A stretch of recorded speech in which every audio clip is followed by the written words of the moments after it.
r/nosleep. Hosted by you/Saturdead. The Great Joy of Locust.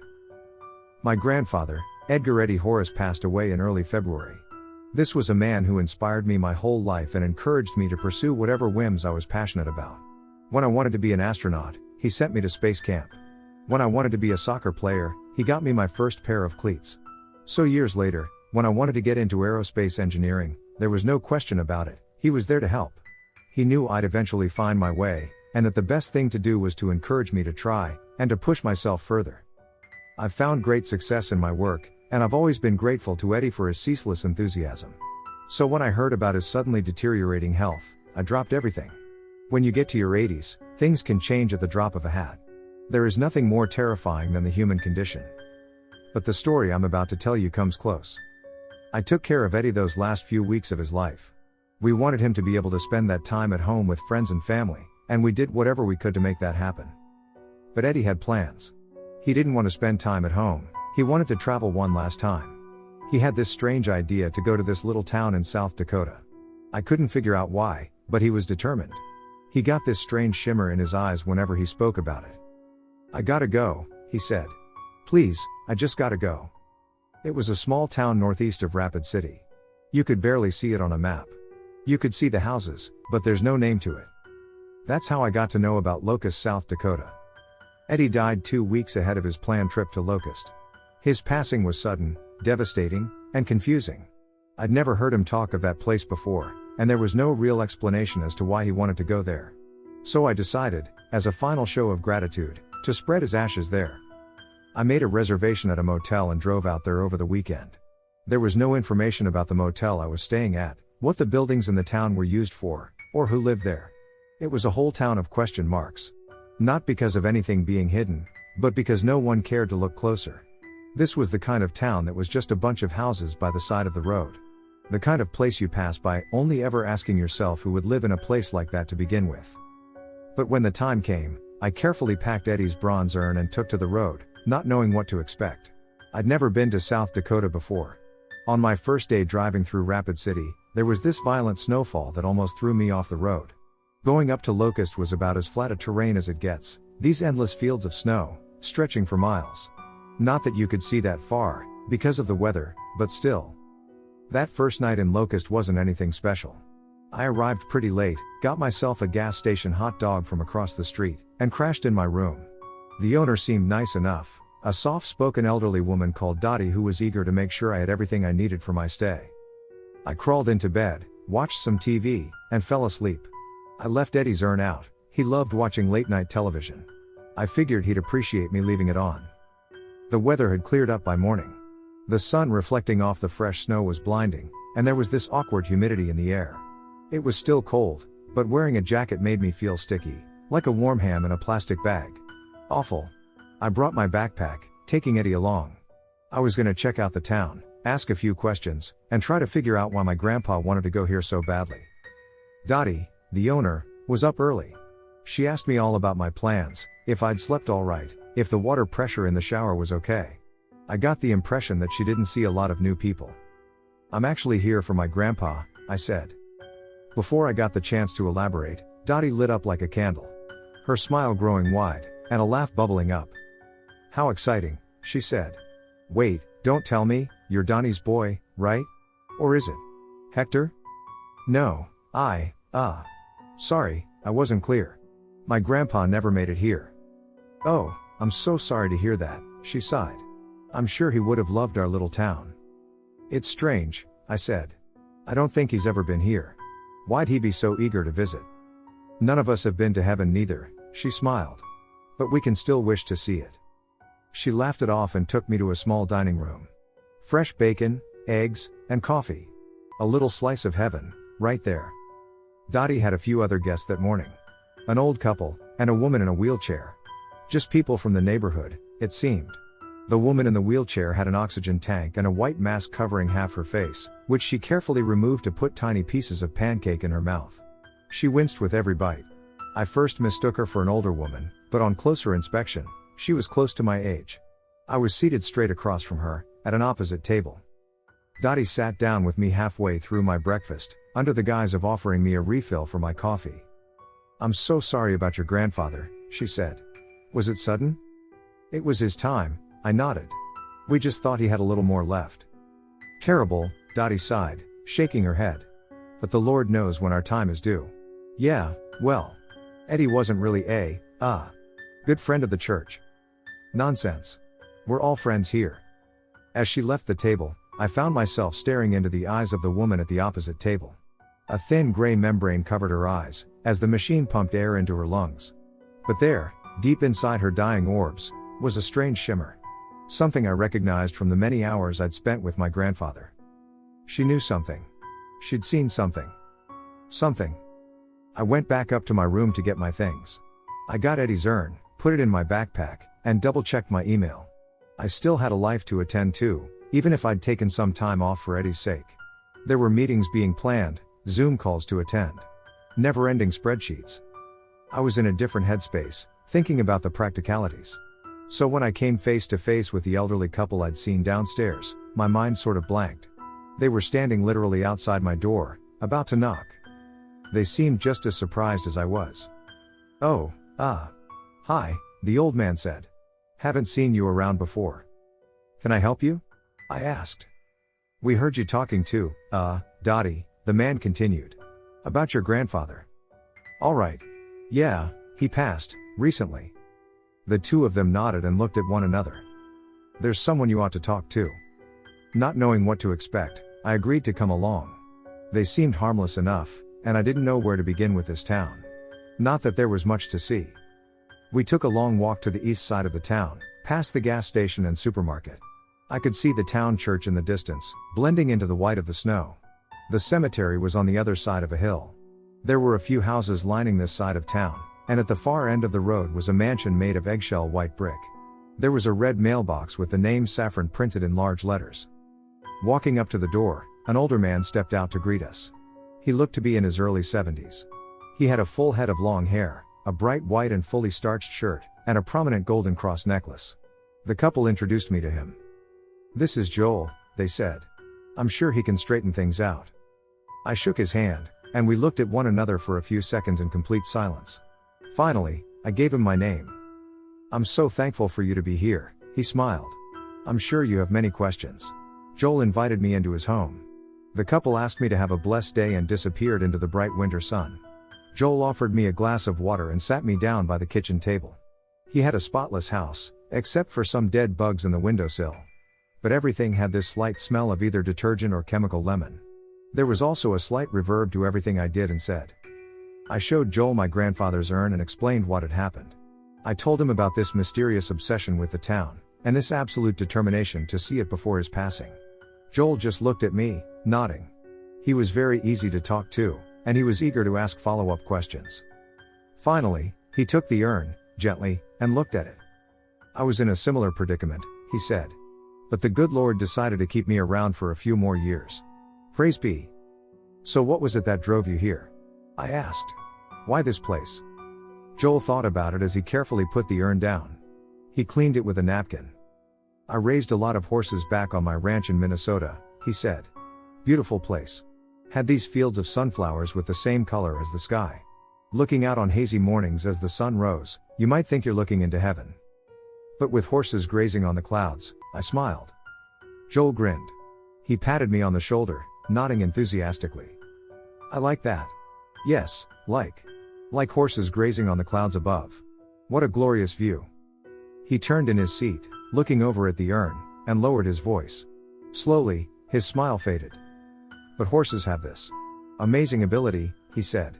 "They know when their time is over. They know when it is time for them to leave us behind and begin their journey to the pale beyond. They leave the comfort of their friends and family, walk into the field, and die, facing the sun as they fade. I never knew that. You won't read about that on your phone. Gotta talk to a rancher to know these things," Joel smiled, tapping the side of his temple. "But they know. And so many other animals do too. They don't contemplate what has been, or what will be, they just know what must be done, and they do it." Joel got up and showed me around. He had this spacious living room with a large cross covering an entire section of the wall. It looked hand-carved, as from a single piece of wood. But people are blessed with the gift of foresight. A gift too. To perceive things that haven't been. To remember things that happened not to us, but to our forefathers. We imagine. We empathize. And when our time comes, we are so conflicted with what has been, and what will be, that we don't look to what currently is. Isn't that, mindfulness? That idea of, yes. Joel interrupted. Of perceiving and living in the now. To so many of us, that just cannot be. Instead, we are filled with this terrible dread. This awful, hysterical fear of not knowing. Joel took a step towards me, looking at Eddie's urn. But passing away is as easy as breathing. And I choose to believe in a world where we do not need to fear what comes naturally. Why should we fear dying any more than we fear being born, or falling in love? Joel carefully took Eddie's urn from me, placing it on a coffee table in front of the large cross. He looked up. Sometimes people find that peace within themselves. They find that moment where they know their time is coming. And those people, much like my horses, find themselves drawn away from friends and family, to a place where they're supposed to be. And that place is here. That is it, right here. This is the place. This is where people go to die. Not all people, mind you, smiled Joel. But yes, many are drawn here. And when their time comes, this is where they choose to leave the world behind. Joel looked up at the cross, his eyes shimmering. Admiring the rising sun, grazing on a cloud of their own. Ready to take their place among God's little wheat. I spent the afternoon with Joel, listening to his ideas, and his story. Turns out he had a condition where his brain could suffer a sudden aneurysm. He lived, as he described it, on a constant balance of life and death, where he could drop dead at any second. And in that state of living, everything in the world pulled him to this place and time, Locust, South Dakota. He showed me a few articles about the town. The earliest mentions of it were from the 1910s, when they built the church. The cemetery was built on top of a drained lake. There were little articles mentioning the town in passing, but it was just fluff pieces. Anniversaries, weddings, church events. The first real headline came in the 60s, during the cult craze, but it sort of faded over time. People were looking closely at all off-the-map gatherings, but most agreed that the town of Locust were just peculiar, not heretical. But there was this one picture that I couldn't get out of my mind. This article from the 70s, where I could see dozens of people standing in a field, raising their arms to the sky in unison. They looked like scarecrows. Records speak of about 10 to 30 people traveling to Locust every year or so, just to pass away. Most come from surrounding counties, but a few came all the way from Canada, or northern Mexico. Joel told me about this one man who traveled all the way from Germany, just to drop dead the moment he stepped inside the city limits. Later that day, we wandered back to the motel. Joel offered to treat me to one of Dottie's home-cooked meals. On the way there, I asked him a question that seemed obvious in hindsight. So why is this town called Locust? Some consider it a misheard Lakotan word. Akos, meaning warm. I think it's a bit more complicated. Then, what do you think? Joel let the words sink in, as he looked up at the sky. The sun had already set, and the stars were coming out. He spoke, and locusts came. Young locusts without number, said Joel. I love that verse. It reminds me that it is the word of God that brings the locust. But in order for them to be brought, one has to listen. To hear the word of God, the locust had to hear it spoken. But the locust can't listen. I'm sorry, but that hardly makes any sense. Don't you see? Joel smiled. We are the locust. How else could we hear the word? How else could we be brought? That's an interpretation. I believe it to be a synonym of sorts. A word meaning a sin, or sinful person. And that this, the town of Locust, is the place where one leaves their sin behind as we move beyond. Sitting down to eat with Joel and Dottie, I got the impression that this man was loved all throughout the town. He was well-spoken, generous, and intensely friendly. The only one who didn't seem to warm up to his presence was the woman in the wheelchair, with the oxygen tank, who seemed to shy away from everyone. I could see that twinkle in her eye, still. Maybe that's the look you get when you know your time is up. I spent the rest of the day in the company of Joel and Dottie. We had a long talk about the town's history and the various people who'd passed through over the years. Apparently, most people who died there were cremated, as the nearby graveyard had been full for years. So seeing that I'd brought Eddie in an urn was fitting, somehow. Joel had already bought an urn for himself. He had no living relatives to care for his remains, so he didn't want to inconvenience anyone with having to pay for one. But at the end of the evening, as I walked under the starry sky with Joel and contemplated things that would come to be, I felt something. A little tug in my chest. This tiny strand, leading directly from my heart to the fields of Locust. I was feeling it. That distant pull. Was I, too, about to die? What was supposed to be a weekend trip ended up being an entire week. I took time off to just get in touch with myself. I couldn't bring myself to say goodbye to Eddie yet. I'd do that on my last day. Instead, I spent my time getting to know the people of the town. Garland and Hannah, the elderly couple who'd introduced me to Joel. An older woman named Margaret, who idolized her late husband to a degree where she kept a shrine. There was Masood, who'd come all the way from Atlanta after he got his lung cancer diagnosis. There were about a dozen others that I noticed in passing, only getting to know them by name. But most of my days, I spent listening to Joel. While I didn't care much for his impromptu sermons, I could appreciate his positive tone. It was comforting, in a way, knowing something benevolent wanted me to be here at such a trying time. But the woman in the wheelchair never warmed up to me, or Joel. I learned that her name was Erin, and that she had about a dozen chronic health issues. She was one of few locals who'd been born and raised in Locust, as if she was never meant to leave. From all the people I'd talked to, no one had anything good to say about her. At best, they ignored her. "Strange girl," Dottie said once. "She has wanted to leave this town for years, but her body couldn't take it. So she just sits and waits. Out of all people, one would think she would want to be here." One morning, as Dottie had gone to get more bacon, I found myself alone with Erin in the dining room. As she removed her mask to place a piece of pancake in her mouth, I moved over to her table. She barely noticed. Once she did, she coughed. This awful, wheezing rattle. I introduced myself, and asked if she wanted any help. "No," she wheezed. "I'm fine." "I heard you're not quite the fan of this town as most others," I said. "Is that right?" "Right," she said, steeling herself for another shot at her pancake. "Fuck this town." "Seems all right to me," I shrugged. "What's so bad about it?" She gave me this long look, as if trying to figure out if I'd trained to be this dumb, or if I was a natural talent. Finally, she shook her head. "God doesn't live in a fucking field," she said. "Whatever the fuck these people are praying to, it ain't divine." She had a point. Most people praise the town as some sort of holy ground, that it was special. That it was this magical place where people were supposed to be at the end of their life. That it was something beautiful and spiritual. But for people like Erin, who just wanted to live, it was a cruel taunt. When your entire life revolves around your death, you start to curse being born, and the more I thought about it, the more that knot in my chest tightened. It didn't feel like a calling anymore, it felt like a trap. Like a spider pulling me in, rather than a guiding light leading the way. I empathized with Erin. If that was how she felt, all the time, there was no wonder she resented that town.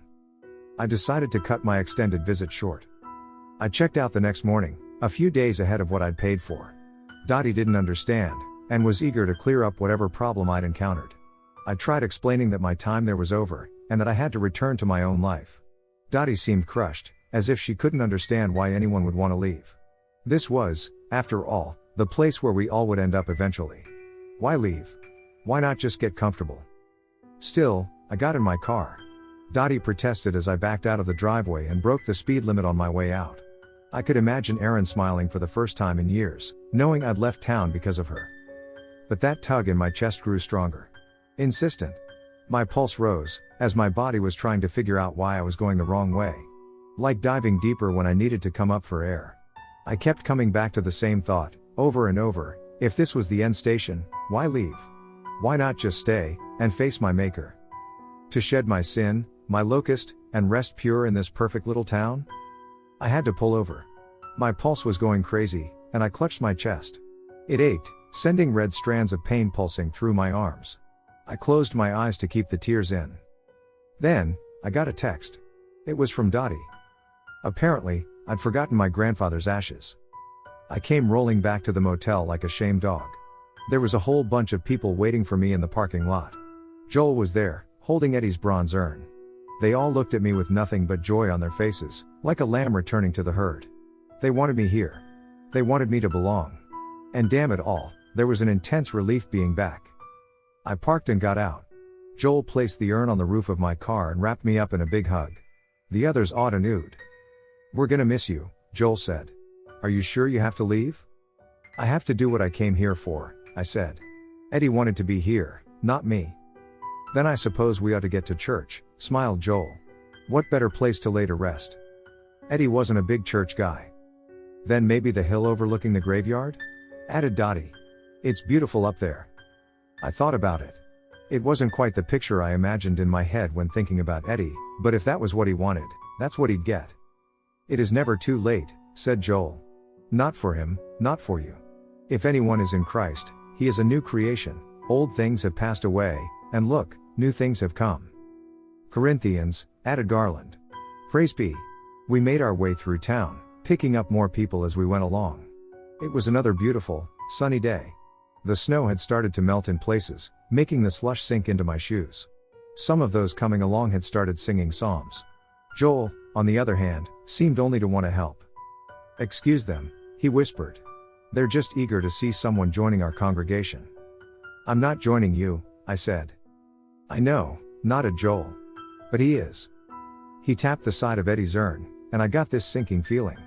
Like I was doing something terrible. I couldn't help but to think of what Aaron had said. God doesn't live in a field, so what the hell were we about to do, and for whom? We made our way off the road, continuing across a mushy field of melting snow. The others were singing, loudly and proudly, making the iron ball in my gullet grow. I felt sick. Still, part of me felt like this was the right place to be. But it felt right in an almost artificial sense, the same way a hot plate of French fries can be the best thing in the world. But you wouldn't want that forever. We finally got to the hill overlooking the church. There was this one big juniper tree casting some morning shade on us as I saw this vast clutter of tombstones below. For a town this small, the graveyard was enormous. The modest church was dwarfed next to it. As I took hold of the urn, I wanted to let Eddie go and be done with it. I wanted to do this, and just leave, never looking back. I could live my life ignoring the pull to come back, that wouldn't be a problem. At least I hoped so. But at that moment, I was struggling to keep calm. Then, Joel grabbed me by the arm. Let's take a closer look at the cemetery, he said. Maybe you'll change your mind. I don't think I will, Joel. A walk never hurt anyone, he smiled. You got legs. Use 'em. He took me down to the cemetery as the others were singing to the full extent of their hearts. Even Dottie had joined in, her usually quiet voice booming with certainty. Joel led me by the arm, weaving through the tombstones. Then, suddenly, he stopped. He raised a hand. Can you feel it? He asked. Can you feel this place? I don't know what to feel. I couldn't tell him the truth. I felt ill, like my body was revolting. I cursed Aaron for putting that thought in my head, that this place wasn't what it was supposed to be. That there was something wrong, unholy, at play. I deserted you but for a brief moment, but I will take you back with great compassion, sighed Joel. We all have doubts, but this is the right decision. This is his place. This is his home. I closed my eyes. The song, reaching a fever pitch. Joel strengthened his grip on my arm. I turned the lid on Eddie's urn, and felt the world shift. Something waited to receive him, to welcome him. I will repay you for the years that the swarming locust ate, spoke Joel. The young locust, the destroying locust, and the devouring locust. My great army, that I sent against you. Praise be. Added Masood. Praise him. And they praised. They cheered. They hollered and raised their hands to the sky. And as I turned the lid, there was this weight building in my chest, but I couldn't stop myself. I needed this. This release. I needed to move on. Then I heard a strange noise. A beeping, of sorts. An insistent, machine-like beeping. It was Erin, using the electronic honk of her wheelchair to grab my attention. She just sat there, staring at us. Not disappointed, not angry, just terrified. And for that brief moment, there was no shimmer in her look. She was just a scared girl, hoping against hope that I'd get my mind in order. All around me, I saw these people look at me with dilated eyes. Mouths open, like animals waiting to bite. Their arms shivering with excitement. And under my feet, the ground moved. It was subtle, but it was there. A bulge moving just beneath the earth, going from grave to grave. Something massive, eagerly awaiting an offering. I looked up at Joel, still clutching my arm. And for the first time, I could see him clearly. This was a sickly man. He wasn't just old, he was ancient. I could see the outlines of his skull, the lining of the veins reaching the edge of his jaw muscles. He was more bone than man, his sunken eyes blackened with rot. Let go, Joel wheezed. Pass him on. Skeletal fingers wrapped around my arm, poking into my skin. Beige teeth struggling to hide behind razor-thin lips. The cross around his neck, nothing but gold-colored nickel. How had I not seen this? I turned the lid back on tight and shrugged him off. There was an immediate gasp from the crowd. "What are you doing?" yelled Dottie. Masood got angry. Hannah and Garland snarled like animals. Margaret wielded her walking stick like a sword. And behind them were the nameless crowd we'd gathered on our way there, most of which barely even looked human. Some were little more than bone and sinew, others were so pale their skin seemed translucent. There were dozens of them. Maybe hundreds. Aaron beeped again, snapping me to attention. Clutching the urn tight, I tried to push my way past Joel and burst into a sprint. He tripped me, and I dropped the urn. Luckily, the lid held shut. Bronze doesn't break easily. I fell flat on my stomach as the ground beneath me moved. As the bulge buckled, a crack in the ground revealed something underneath. A pulsing, segmented body, white as snow, covered in a thick mucus. It bobbed back and forth like the abdomen of a wasp. It stank of dog's breath. It must have been at least 7 feet wide. A hand gripped my ankle, dragging me back into the crowd.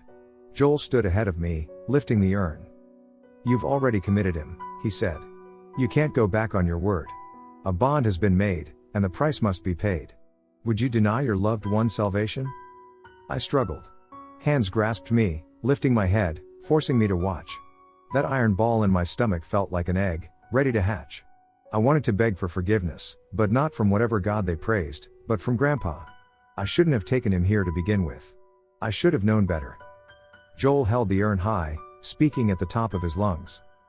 "But you will receive power when the Holy Spirit has come on you, and you will be my witnesses in Jerusalem, in all Judea and Samaria." He leaned down to look me in the eye, to the cheer of the ghostly mass. Of those dying, and those that had long since passed. And I knew, in that moment, that this wouldn't end with Eddie. This wouldn't end until I was part of their congregation, dead in the ground. Joel smiled, knowing that I finally understood. And, he grinned, to the ends of the earth.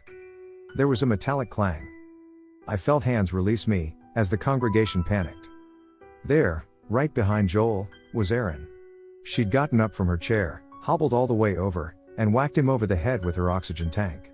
As Joel crumbled to the ground, they let me go. I managed to twist free, picking up Eddie's urn as I got up. I hurried forward to Erin, leaning her against me. She barely weighed anything. We looked at the crowd of devotees, staring us down with animal intent. They were horrified, angered, and beyond reasoning. There was no doubt that these people would tear us to pieces for our transgressions. There were more of them now. So many more. Joel lifted a finger towards us, cradling the back of his bleeding skull. "You," he cursed. You've denied him. You've resented him. You come bearing false witness. You." A rumble. A low, deep rumble. Then, a buzz. A locust. It landed on my arm, then took off. But the entire congregation just stared, awestruck. The silence that crept up on us was so intense, I could hear the wind in the juniper tree on the hill. Then, I saw them. Hundreds of locusts, creeping out of the ground. In the cracks where the thing beneath had broken through, they escaped.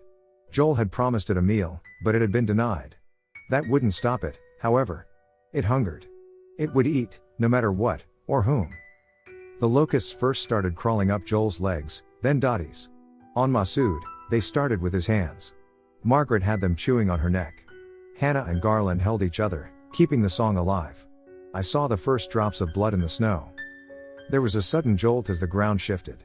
Joel's foot sunk into the earth with a sickening crunch. He looked down, then back up at me, his bone-like face aching to smile. "Joy!" he screamed. "Joy, to be chosen." Aaron tapped my shoulder, reminding me to do what came most natural, to run. The cemetery erupted. Thousands of locusts swarmed the air, tearing the congregation to pieces.